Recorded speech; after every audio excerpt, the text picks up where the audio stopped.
দর্শক দেখুন, এখানে নিয়ম আছে কিন্তু সেটির বাস্তবায়ন নেই। অর্থাৎ এখানে যে নিয়ম বেঁধে দেওয়া আছে যে ঢাকা মেট্রোপলিটন পুলিশের নির্দেশনা ক্রমে আইডিবি ভবনের সামনে ফুটপাত বা রাস্তায় কোনো ধরনের যানবাহন পার্কিং করা সম্পূর্ণ নিষিদ্ধ।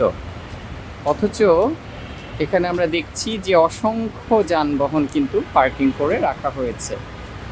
আর এই একটা কথা প্রায়শই প্রচলিত, অর্থাৎ সেই কথারই কিন্তু বাস্তবায়ন আমরা দেখতে পাচ্ছি যে নিয়ম থাকলেও সেটির কিন্তু বাস্তবায়ন আমরা আসলে লক্ষ্য করছি না। এটি কিন্তু এখানে লক্ষ্য করা যাচ্ছে।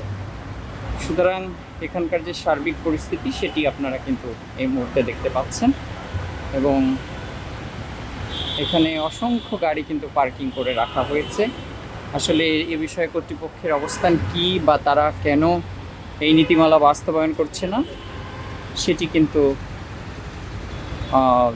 খতিয়ে দেখা উচিত বলে আমরা মনে করি।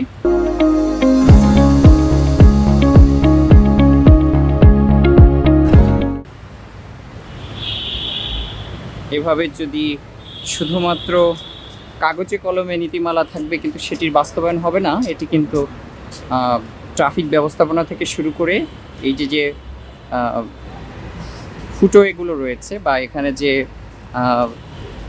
ফুটপাতগুলো রয়েছে সেটি কিন্তু এখানে অনেকটা বলবো যে এই যানবাহনের কারণে এখানে একটা দখলের মতো অবস্থা হয়ে গেছে। এটি একটি গুরুত্বপূর্ণ স্থাপনা, আইডিবি ভবনের সামনের যে দৃশ্য সেটি কিন্তু আমরা এখানে দেখছি।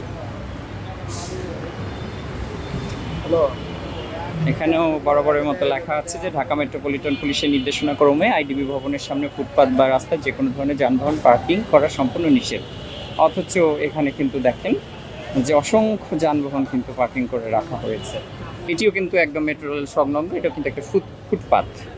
অর্থাৎ যেটি বলা আছে তার উল্টো কাজ কিন্তু এখানে করা হচ্ছে।